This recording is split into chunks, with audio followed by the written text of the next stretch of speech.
Ayo, Bu Yuri, Ya. silakan. Ya. Ya, Bu Sandu ya.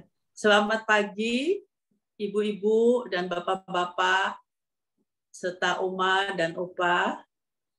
Selamat berjumpa lagi di Persekutuan Valencia pada pagi hari ini. Tema kita hari ini ialah memilih bagian yang terbaik yang akan dibawakan oleh Pendeta Peter Abednego berdasarkan firman Tuhan dari Lukas 10 ayat 38 sampai 42. Pengiring pujian Ibu Dewi dan Bapak Aditya. Untuk Valencia hari ini tidak diadakan kuis dan akan diadakan pada bulan Desember.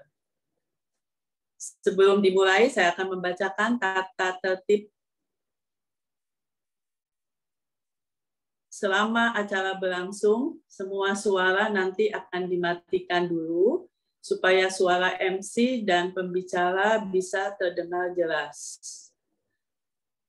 Ketika ada interaksi MC dengan peserta, peserta dipersilahkan untuk mengangkat tangan di layar video, nanti host akan menghidupkan suaranya.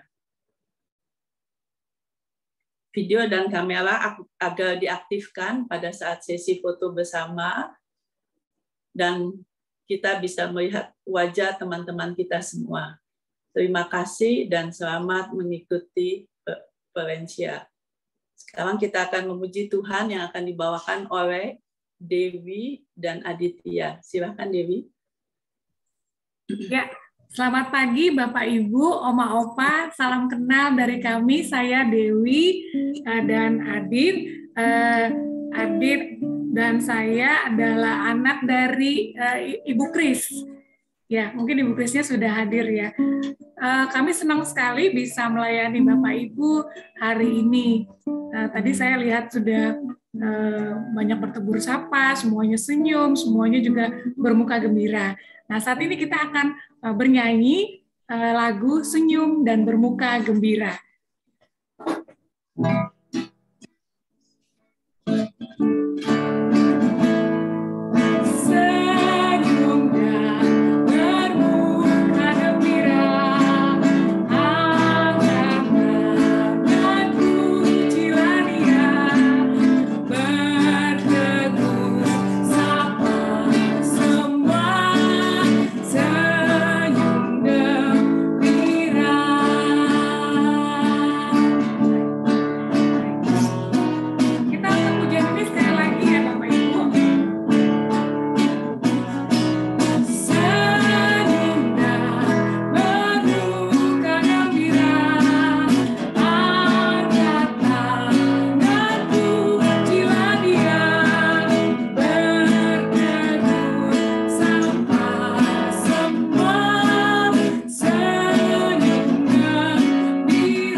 Sebelum kita memulai ibadah kita, mari kita berdoa Bapak Ibu. Tuhan, terima kasih pagi ini kami bisa berkumpul kembali. Terima kasih Tuhan beri kesehatan sehingga bisa bertemu dengan saudara-saudara kami di Persekutuan Valencia ini. Tolong Tuhan, pertemuan ini berjalan lancar dan memberi kegembiraan kepada kami semua. Di dalam nama Tuhan Yesus kami berdoa. Amin. Silakan Ibu Dewi, kita akan memuji Tuhan dengan tema judul Tuhanku Yesus. Ya. Kau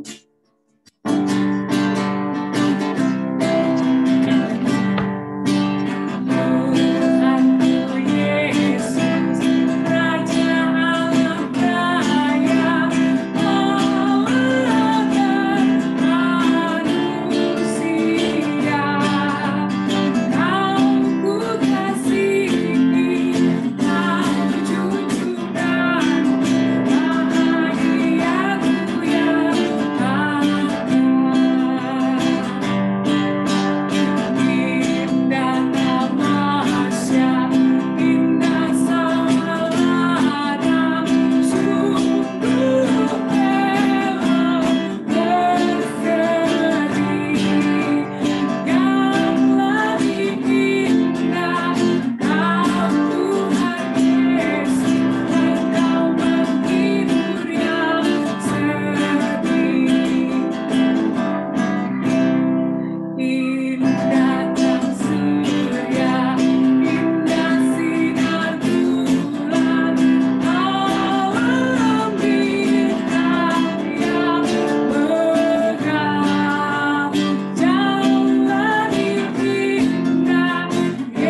Ya, kita akan menyanyikan lagi bagiku.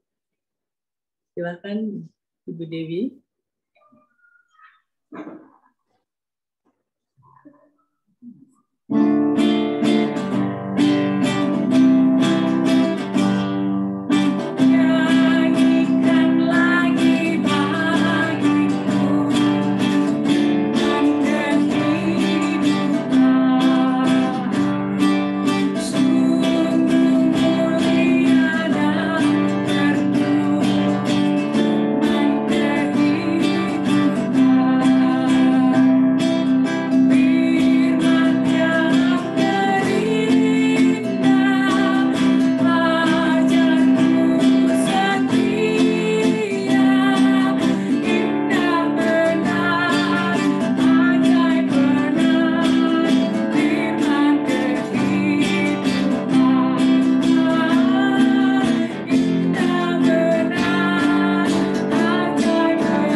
Ya, Ibu, Bapak, dan Oma Opa, mari kita menyiapkan hati kita untuk mendengar firman Tuhan yang akan disampaikan oleh Pendeta Peter.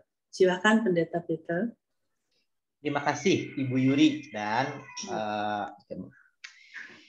mari kita berdoa. Tuhan, kami bersyukur di pagi hari ini yang kami yakini bahwa hari ini ada. Bukan karena kebetulan, tapi Tuhan hendak berfirman kepada kami secara khusus. Bersabdalah kepada kami ya Tuhan, dalam Kristus namamu yang kudus, Allah kami yang hidup, kami berdoa. Amin. Ya. Kita akan mempersiapkan pembacaan Alkitab kita yang sudah disediakan dari Lukas pasal 10 ayat 38 sampai 42. Mari kita membacanya ya. Ketika Yesus dan murid-muridnya dalam perjalanan, tibalah ia di sebuah kampung. Seorang perempuan yang bernama Marta menemani dia di rumahnya, menerima dia di rumahnya. Seorang perempuan yang bernama Marta menerima dia di rumahnya. Perempuan itu mempunyai seorang saudara yang bernama Maria. Maria ini duduk dekat kaki Tuhan dan terus mendengarkan perkataannya. Sedang Marta sibuk sekali melayani. Ia mendekati Yesus dan berkata, Tuhan, tidakkah engkau peduli bahwa saudaraku membiarkan aku melayani seorang diri? Suruhlah dia membantu aku. Tetapi Tuhan menjawabnya, Marta, Marta, engkau khawatir dan menyusahkan diri dengan banyak perkara. Tetapi hanya satu saja yang perlu. Maria telah memilih bagian yang terbaik yang tidak akan diambil daripadanya. Ya, saya akan mulai share screen, Pak Ibu ya.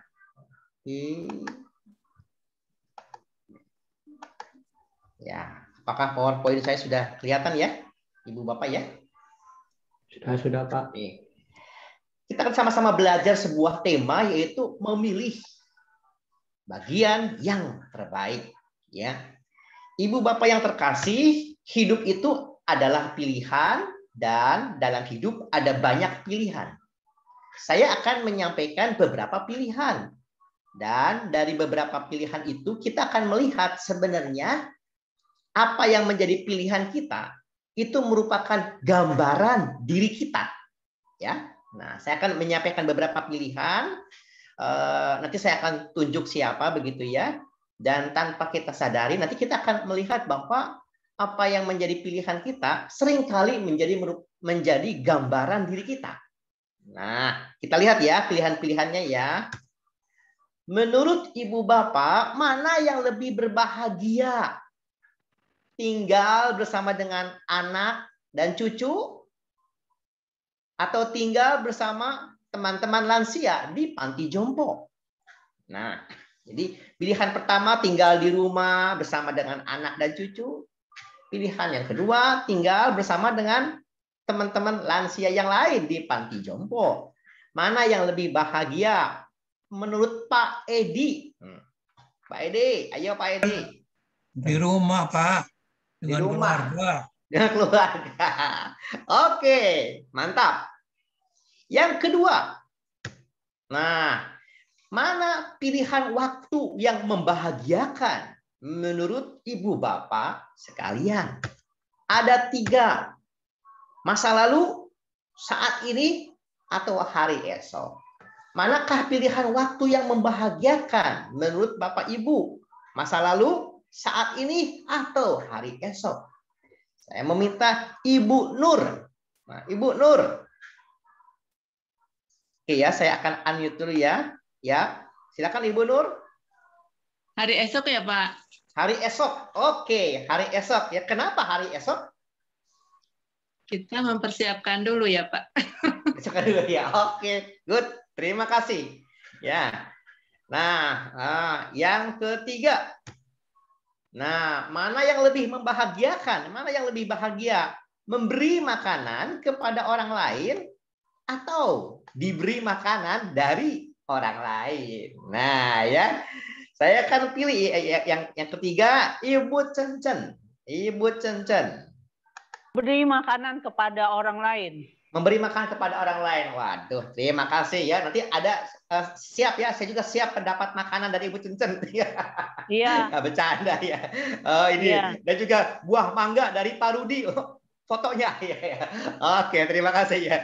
Ya, Ibu Bapak yang terkasih, Bapak Ibu, di dalam pilihan-pilihan yang tadi itu ya, dalam pilihan-pilihan kita sebenarnya menemukan sebuah pola itu ya. Ada yang memilih tinggal di rumah bersama anak cucu itu lebih bahagia. Ada juga yang mengatakan bahwa yang lebih bahagia itu adalah masa lalu. Perhatikan Bapak Ibu kalau mendengar teman-teman lagi bercerita, coba yang banyak diceritakan masa lalu, sekarang atau masa depan.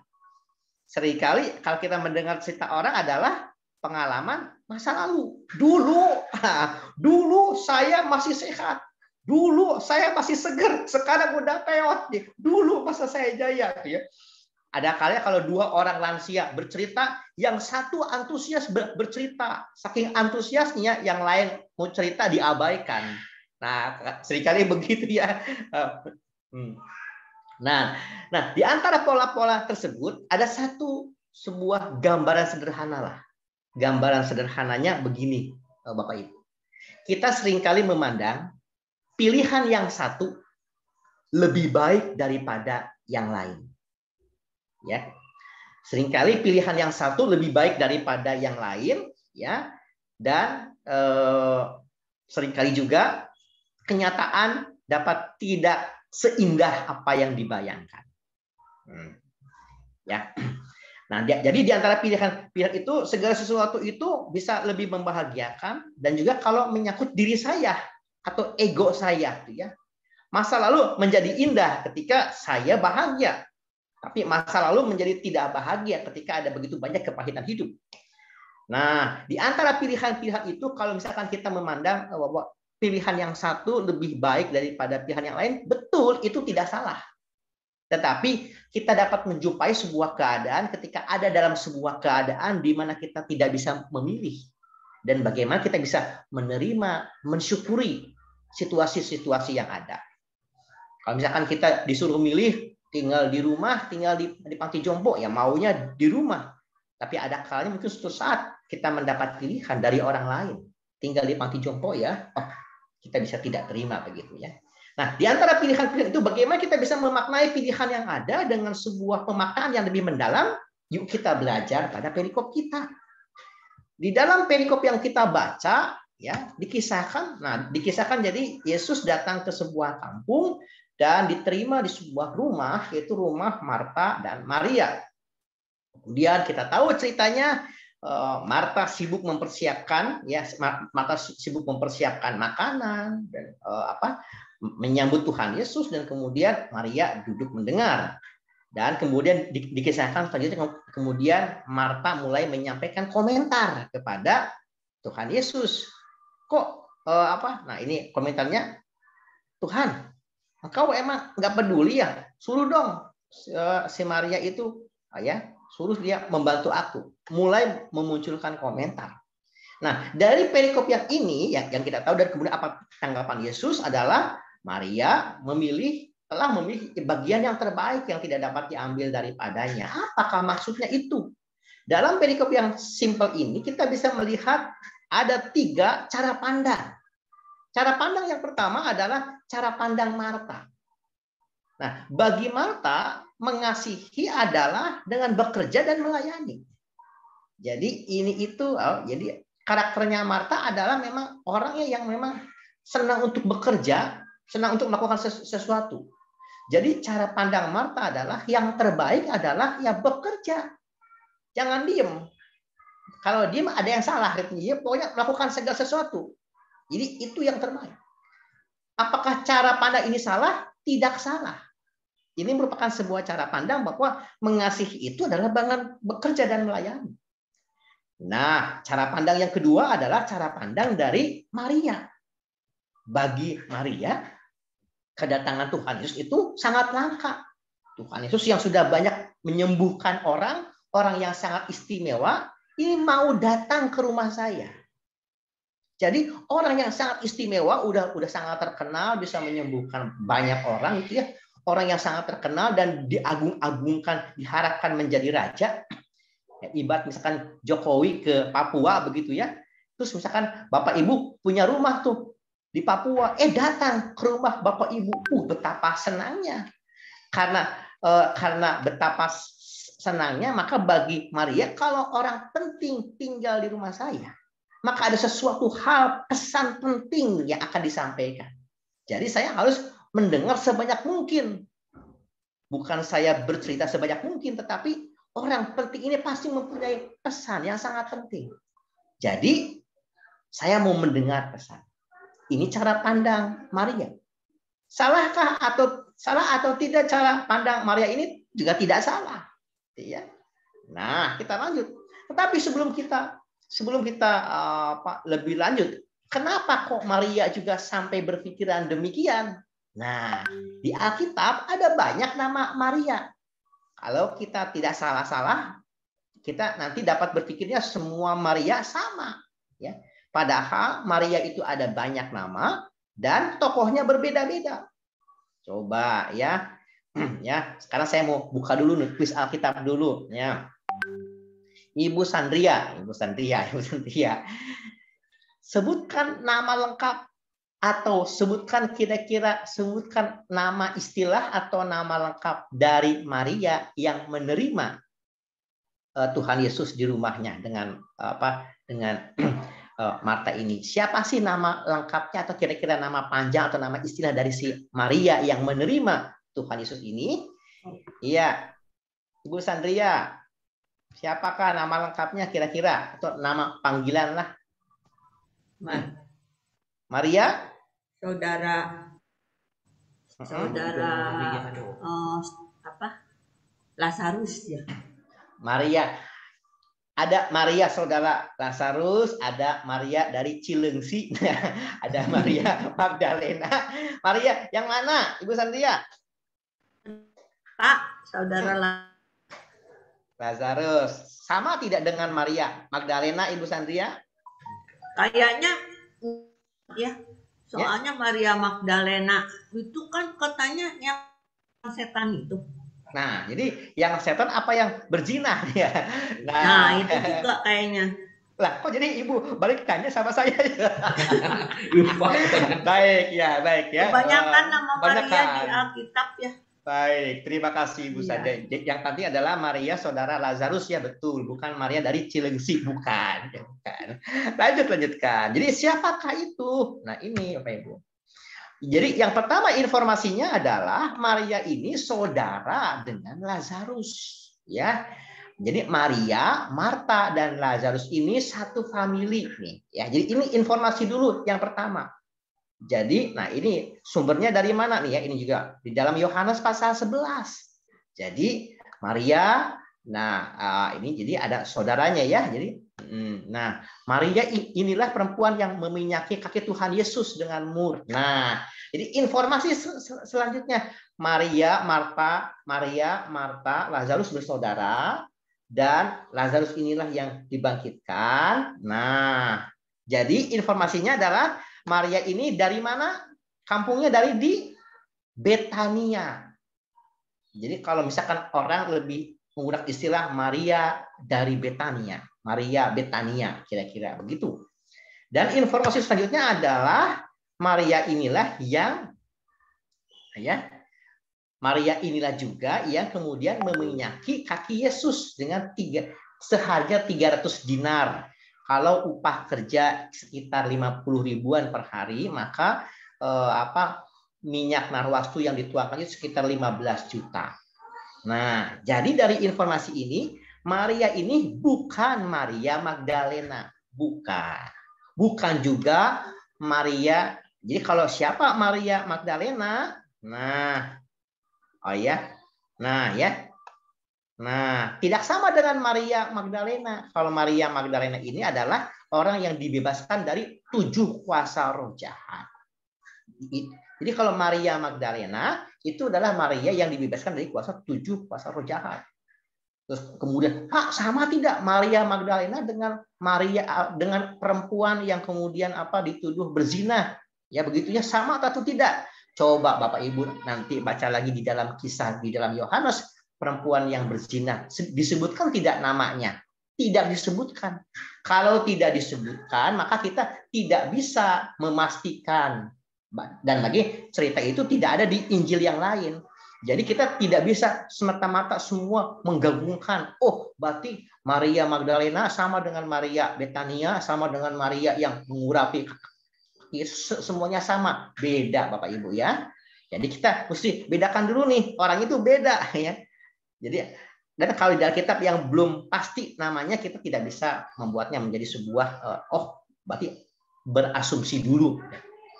Nah, jadi dari kisah ini apa yang dapat kita pelajari? Jadi Maria itu punya pengalaman, saudaranya dibangkitkan, ya, kemudian juga sebagai ungkapan syukurnya yang menuangkan minyak kepada Yesus, dan juga Yesus yang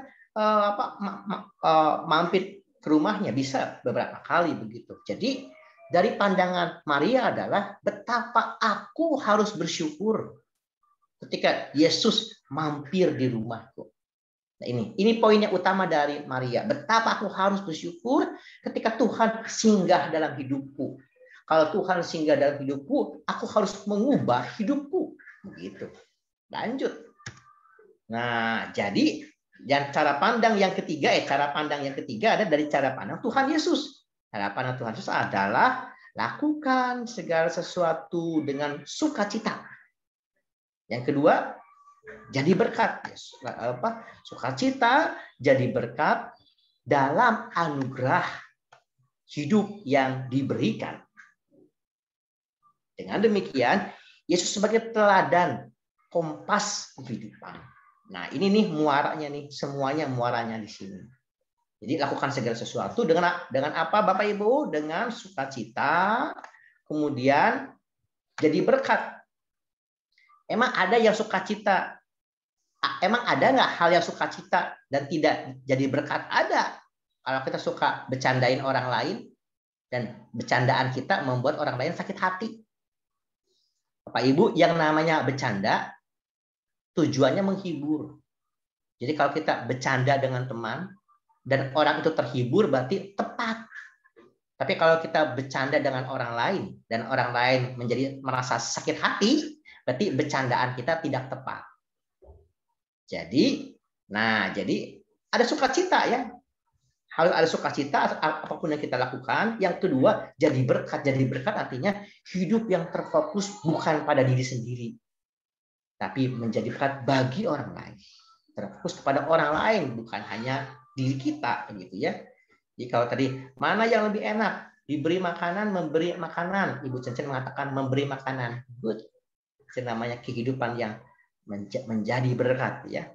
Dan yang ketiga adalah yang penting adalah kita ini hidup dalam anugerah Tuhan. Ada sebuah lagu yang sangat terkenal. Hidup ini adalah kesempatan ya. Bapak Ibu tahu tidak? Hidup ini adalah kesempatan. Tetapi secara iman ada yang lebih tepat dan lebih tajam. Apa itu? Hidup adalah anugerah. Bukan hanya kesempatan. Tapi hidup itu adalah anugerah, pemberian Tuhan. Bukan karena kita hebat. Hanya karena kemurahan Tuhan, meski setiap kita adalah pribadi-pribadi yang tidak layak di hadapan Tuhan. Nah, dengan demikian, sukacita jadi berkat dalam anugerah Tuhan, maka selanjutnya adalah apa? Nah, ini kuncinya nih. Yesus sebagai teladan dan kompas kehidupan. Jadi kemudian apakah yang kita jalani setiap hari kemudian meneladani Kristus. Lanjut. Sekarang kita mau jadi berbicara mengenai Maria yang mendengar itu ya, Maria yang mendengar dalam bahasa Mandarin, Ting, gitu ya. Ada unsur yang menarik kalau kita lihat di dalamnya, menggunakan mata seperti mendengar sabda raja, gunakan matamu dan juga dengan kesungguhan hatimu. Ada sebuah hadirat ya. Dan dengan demikian, nah inilah ada seorang raja yang ingin jadi bijaksana. Apa tadi tema kita adalah memilih bagian yang terbaik ya. Nah, ada seorang raja yang ingin bijaksana. Kemudian si raja ini menemuilah seorang yang bijaksana. Rajanya ingin bijaksana. Maka dia kemudian menemui seorang yang bijaksana. Maka seseorang yang bijaksana tersebut berkata kepada si raja, "Raja, kamu ingin bijaksana?" "Betul, Bapak." "Baik, renungkanlah 3 pertanyaan ini. Maka engkau akan menjadi bijaksana." Ya, 3 pertanyaannya ini ya. Saya akan tunjuk ya, nanti tunjuk orang, nanti orang tersebut yang akan menjawab ya. Ada 3 pertanyaan raja yang ingin bijaksana. Yang pertama ini, siapakah orang yang paling berharga? Siapakah orang yang paling berharga? Ya. Nah, saya mau tanya dulu ya, Ibu Ratna Sentana. Ya. Bu, siapa Bu? Orang yang paling berharga, Bu? Orang yang paling berharga ibu saya. Ibu. Mama. Mama. Hao pa. Xie. Ya. Baik, ya. Selanjutnya ya, Ibu Ertin. Siapa orang yang paling berharga, Bu Ertin? Keluarga. Oh ya, kayak lagu Pohon Cemara ya. Hidup keluarga yang paling bahagia. Iya. Baik. Yang ketiga, Ibu Edi. Ibu Edi Supriyanto. Ibu Edi. Silakan, Bu. Siapa, Bu? Yang paling berharga, Bu, siapa, Bu? Belum. Bentar ya. Oke, ya. Orang yang paling berharga Loh, paling berharga kan? Iya, siapakah? Siapakah? Suami atau bukan? Bebas, bebas, bebas. Siapa, Bu? Orang yang bisa mengasihi kita. Siapa, Bu? Siapa, Bu? Siapa, Bu? Siapa, Bu? Siapa, Bu? Siapa? Bisa teman, bisa siapa juga. Pilih satu, Bu. Pilih satu, Bu. Pilih satu. Siapa, Bu? Suami. Suami. Oke. Boten laukung ya. Oke, good. Yang kedua. Nah, ini. Yang kedua ini nih ya. Kapankah waktu yang paling berharga? Ya, kapankah waktu yang paling berharga? Baik, saya mau tanya kepada Ibu Miryanti. Nah, Ibu Mir, kapankah waktu yang paling berharga, Bu? Nah, saya unmute dulu ya. Silakan, Bu. Ibu Mir. Halo, ya. Ya. Kapankah waktu yang paling berharga, Bu? Kalau berkumpul dengan orang-orang yang dikasihi, misalnya. Tuh. Ya. Kalau berkumpul dengan orang-orang yang dikasihi bahagia. Jadi kalau berkumpul dengan orang-orang yang nyebelin nggak bahagia ya, Bu ya, gitu ya. Nggak bahagia. Oke, good. Terima kasih. Langsung saja yang ketiga ya. Yang ketiga ini. Apa hal yang berharga untuk dilakukan? Apa hal yang paling berharga untuk dilakukan ya? Nah, apa hal yang berharga untuk dilakukan? Saya sekarang mau bertanya kepada Ibu. Nah, ini Ibu Kristiana. Ibu Kristiana. Oke, saya unmute dulu. Ya, Bu. Apa hal yang berharga? Apa hal yang berharga untuk dilakukan, Bu? Mungkin menyenangkan hati Tuhan. Menyenangkan hati Tuhan kita, ya. Aplikasikan ke menyenangkan hati orang lain bersama. Orang lain. Iya, baik. Terima kasih. Ya. Nah, Bapak Ibu, baik ya Bapak Ibu ya. Kalau Bapak Ibu ada yang sudah pernah membaca buku yang namanya Si Cacing dan Kotorannya, kumpulan refleksi dari seorang biksu Ajah Brahm, ya. Saya mendapatkan kisah ini dari buku namanya Si Cacing dan Kotorannya Ajah Brahm. Ada yang tahu tidak jawaban dari ketiga pertanyaan ini? Jadi ini tuh ada jawabannya. Nah, jawabannya kita mau tanya dulu ya, sebentar dulu. Tadi ada Pak Rudi ya, Pak Rudi. Pak Rudi, sebentar. Masih ada tidak Pak Rudi ya? Bentar. Oh, kalau gitu coba ya. Nih, saya mau tanya dulu Ibu Rostina. Nah, Ibu Rostina boleh menjawab 3 pertanyaan ini sekaligus. Oke, silakan Ibu Rostina. Siapa yang paling berharga, Bu? Siapa, Bu? Orang yang paling berharga? Keluarga ya. Keluarga. Waktu yang paling berharga? Berkumpul bersama keluarga. Bersama keluarga. Ya, pokoknya keluarga. Dengan keluarga, kumpul dengan keluarga. Apa yang harus dilakukan yang paling berharga? Bu? Memuji Tuhan. Memuji Tuhan. Oke, terima kasih ya. Adakah di sini Pak Rudi? Pak Rudi, ya udah mungkin Pak Rudi masih mengajar ya. Pak Rudi masih mengajar. Oh, ada Pak Rudi. Silakan Pak Rudi. Ya. Ayo Pak Rudi, ini merupakan dari kisah dari buku yang saya kutip ya. Silakan Pak Rudi. Kira-kira jawabannya apa Pak Rudi? Jawabannya. Ya. Siapakah orang yang ini orang yang paling berharga adalah orang yang dekat dengan dekat dengan kita, yang bersama kita. Yang bersama dekat. Waktu yang paling berharga adalah saat ini. Dan yang paling berharga adalah apa yang memang bisa kita lakukan. Oke, ya. Terima kasih Pak Rudi. Pak Rudi sudah baca bukunya. Ya, 80% jawabannya tepat. 20% tidak tepat.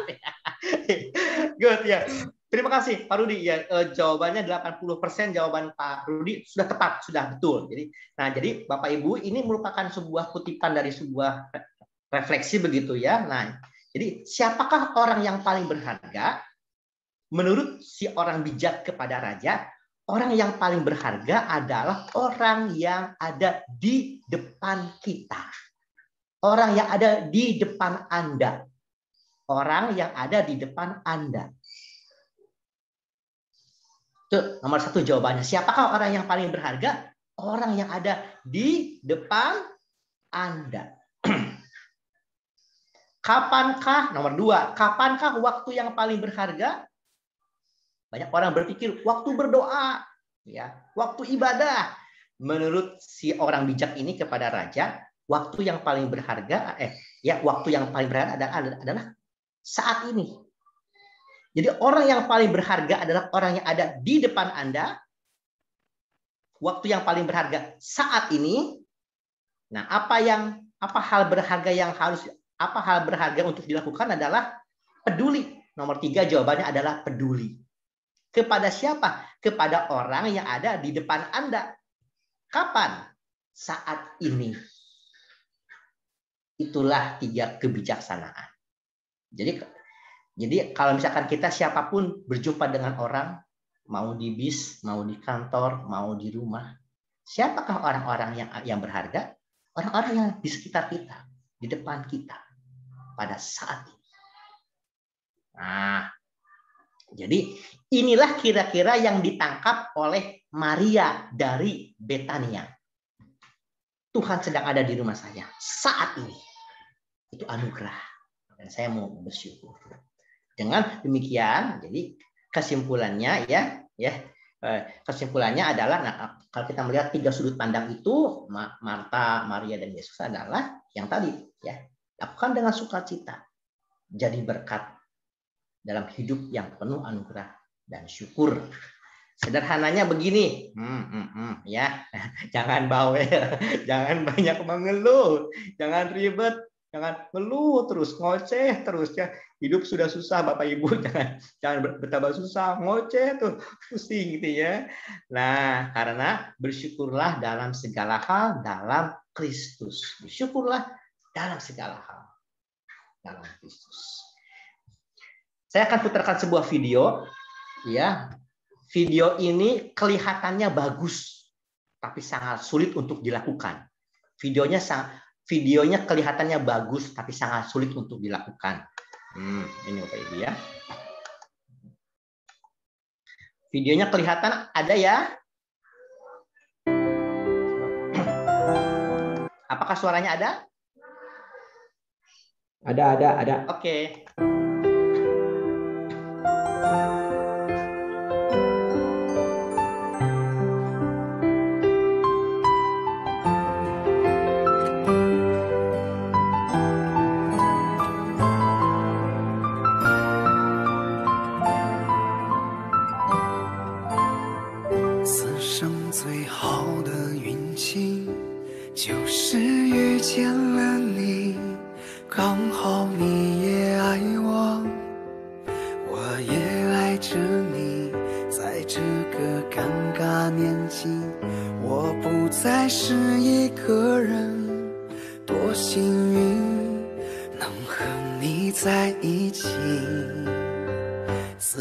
最大的欢喜，就是等到了你，是你带我走出那片沼泽地，从我们交换信物，深情相望那刻情，我的余生就是你。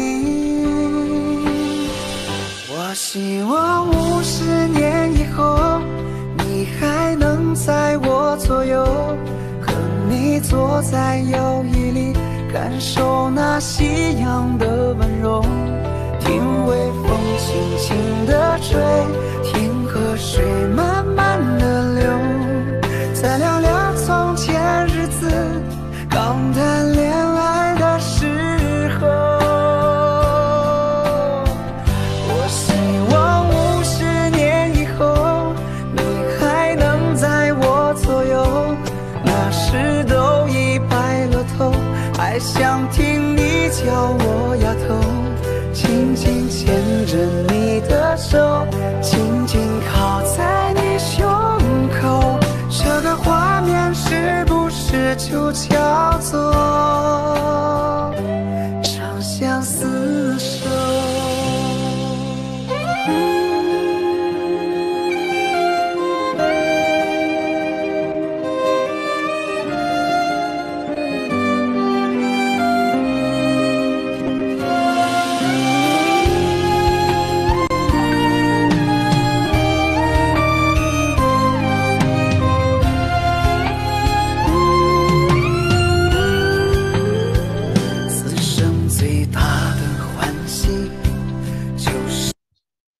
Ya, saya stop dulu ya, Bapak Ibu ya.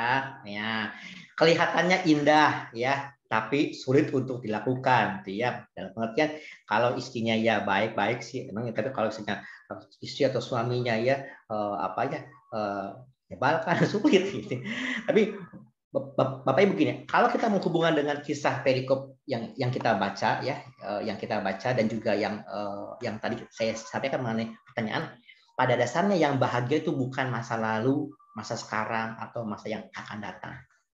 Kalau menurut Pendeta Andar adalah kalau kita bersyukur kapanpun adalah bahagia. Tapi yang paling menderita kalau kita terjebak hanya pada salah satu masa saja. Kalau bahasa gaulnya adalah nggak move on dari masa lalu, terus aja ada di masa lalu. Yang kapankah waktu yang paling bahagia? Kan tadi kan sekarang. Tapi dalam pengertian gini, setiap waktu itu bahagia kalau kita bersyukur. Tapi kalau kita tidak pernah bersyukur, kapanpun menjadi waktu yang tidak akan pernah membahagiakan. Ada pasangan hidup bahagia. Tapi kalau sudah tidak ada pasangan hidup, kalau orang bisa bersyukur, ada pasangan hidup ya puji Tuhan. Tapi kalau pasangan hidup sudah pergi ya, masih bisa puji Tuhan. Tinggal di rumah bersama dengan anak cucu, puji Tuhan kalau bisa. Tapi kalau kita tinggal di panti jompo, bukan berarti tidak ada kebahagiaan. Ingat, hanya orang yang bersyukur yang bisa bahagia. Kapanpun, dimanapun, bersama dengan siapapun, dia akan bahagia karena anugerah Tuhan dalam hidupnya. Sebaliknya, orang yang tak pernah bisa bersyukur, orang yang ngomel terus dimanapun, bersama dengan siapapun, tidak akan pernah bahagia. Ini tinggal pilihlah yang terbaik dalam anugerah Tuhan dalam kehidupan kita. Tuhan memberkati kita semua. Amin. Saya kembalikan kepada Peter Bas. Terima kasih Pendeta Peter untuk firman-Nya pagi ini. Dan semoga Bapak, Ibu, Oma, Opa, kita boleh menjadi orang yang bersyukur agar kita bisa berbahagia setiap hari. Terima kasih. Dan kita akan foto bersama. Dan foto videonya kita buka ya Bapak Ibu. Oma Opa, silakan Arman. Ya, makasih Tante Yuri. Ayo Oma Opa, dibuka ya kameranya ya. Senyuman yang manis. Sudah semuanya? Masih ada beberapa yang belum nih. Buka dong. Yuk, sudah ya, udah semuanya mestinya sih. Ayo ya. Ayo mau difoto ya. Oma, Opa, siap. 3, 2, 1. Oke, sekali lagi ya. 3, 2, 1. Oke, sekali lagi. 4 kali soalnya. 3, 2, 1. Wah, yang keempat pada tutup semua nih, ternyata udah 3 kali aja ya. Oke deh ya, makasih. Terima kasih Arman. Sebelum kita doa syafaat, kita akan menyanyikan satu lagu lagi, Jika Padaku Ditanyakan. Silakan Dewi.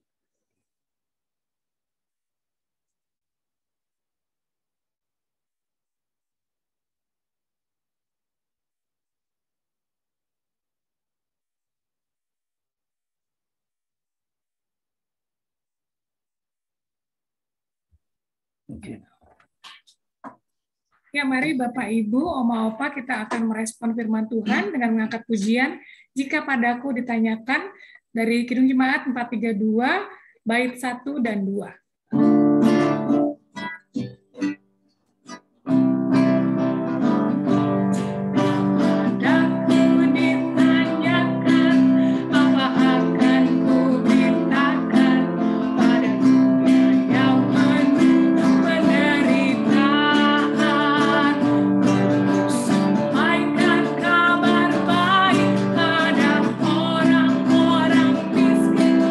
Pembebasan bagi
Silakan Pak Peter untuk membawakan doa syafaat. Mari Bapak Ibu kita berdoa. Tuhan Yesus, kami menyadari ada kalanya kami ada pada sebuah keadaan dan situasi dan berjumpa dengan orang-orang yang tidak kami kehendaki. Kami seringkali berjumpa dengan sebuah keadaan yang tidak menyenangkan, yang tidak kami pilih. Tapi Tuhan mampu karena kami bisa bersyukur bersama dengan situasi yang hadir, yang kami percaya tidaklah kebetulan, tapi rancangan Tuhan hadir dalam kehidupan kami. Tuhan, kami hendak berdoa, Tuhan, untuk pada kesempatan saat ini kami hendak berdoa untuk Oma Lianawati Alamaya, dan juga yang sedang dirawat di Rumah Sakit Primaya. Kemudian kami hendak berdoa untuk Christian Luis, cucu dari Oma Frida Winata. Tuhan, kami juga hendak berdoa untuk Bapak Kristianto Cahyadi yang sakit autoimun. Juga Tuhan, kami hendak berdoa untuk Ibu Imelda yang sakit pinggang, Ibu Inge, Kakak Ibu Wiswan dalam masa pemulihan pasca operasi, Bapak Erwin, dan juga Anindita, terus juga pemulihan dari operasi. Tuhan, kami juga hendak berdoa untuk Ibu Yohana dalam usaha salonnya, Oma Opa Perlensia. Setiap kami Tuhan yang hadir diberikan sukacita dan bersyukur, dan juga Bapak Ibu yang sedang mengalami kesulitan ekonomi, pergumulan keluarga, pekerjaan dan usaha. Dan juga kami hendak berdoa untuk keluarga yang berduka ya, atas berpulangnya Ibu Pon pada hari Jumat. Tuhan yang memberikan kekuatan dan penghiburan yang sejati. Tuhan, kami juga hendak berdoa untuk Ibu Evelyn yang sedang dirawat di ICU RSUD Cibinong. Tuhanlah yang menyembuhkan, Tuhanlah yang memulihkan. Tuhan, kami juga hendak berdoa untuk saudara-saudara kami yang berulang tahun di bulan November. Kami hendak berdoa untuk Mira, Liana, Rostina, Juliwati, Mimi, Lisbeth, Lina Ci, Katerina, Disome, Yulia, Feni Wijaya, Evi, Eli Setiawan, Wahyuni, dan kemudian ini Pak Hasan Sunaria, Robert Nelson, Pak Yoyong, dan Saudara Arman. Tuhanlah yang memberkati rekan-rekan kami, teman-teman kami yang berulang tahun. Tuhan memberkati kami semua dengan kasih dan kemurahan dari Tuhan. Inilah doa syafaat kami ya Tuhan. Dalam Kristus kami berdoa. Bapa, terima kasih.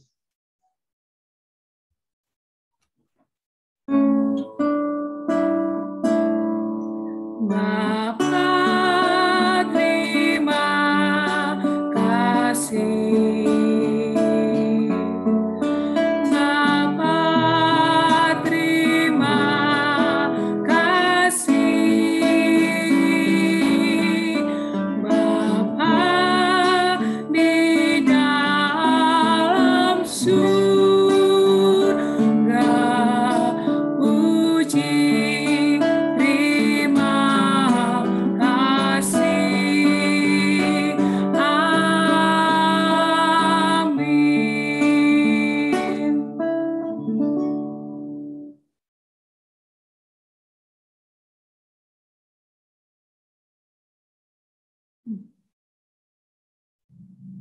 Ini kita akan mendengarkan sebuah pengumuman untuk Sabtu tanggal 27 November 2001, jamnya jam 9, kita akan mengikuti webinar Tetap Sehat Sampai Usia Emas bersama Dr. Handrawan Nadesul.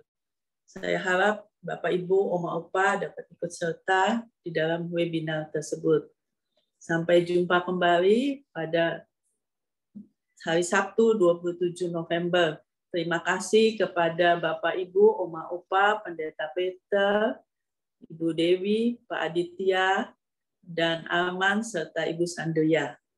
Tuhan memberkati kita semua. Sampai jumpa. Terima kasih. Terima kasih Ibu Yuri. Ya, terima Sama kasih Ibu Pendeta Sandria, Peter. Ibu Yuri, ada salam dari Pendeta Andar Ismail. Oh iya, Yang terima berkati. kasih Pak Peter ya. Ya, Tuhan berkati ibu-ibu. Ya. Makasih Pak Peter. Pak Rudi dan Ibu Ratna. Ya, terima Bu kasih. Yuri. Ya, Ibu makasih Lisa. Pak Rudi. Makasih. Ya, Bu Dewi. Lisa. Adit. Bu Terima Ertin. kasih Bapak Ibu. semuanya. Bu Hedia Santi. Pak Popong. Bu Tintin. Sampai jumpa lagi. Bu Dora. Bu Dece. Bu Dece, ya. Ibu Emi, ya. Turut mendoakan buat saudara ya, buat kakak juga ya. Kita buat Ibu. Ini Ibu Titi, Terima kasih Ibu buat hamba Junia. Tuhan. Tuhan berkati. Bapak Peter Abednego. Ya, Bapak Ibu ya, dimanapun dengan siapapun kita bisa bersukacita, dimanapun dan kapanpun juga ya. Ya. Pak Adit dan Kak Dewi, terima kasih ya. Jumpa lagi. Sama-sama, ya. Pak Terima kasih Kak Dewi, Kak Adit in action. Terima kasih Pendeta. Terima kasih. Terima kasih. Terima kasih Pak Peter. Pendeta Peter. Terima kasih nih Ibu Rostina. Pendeta Peter. Terima kasih Pendeta Peter. Ya, yang berulang tahun tadi ya. Terima Ya, kasih, Ibu Pak. Rostina, Ibu Yuri yang berulang tahun.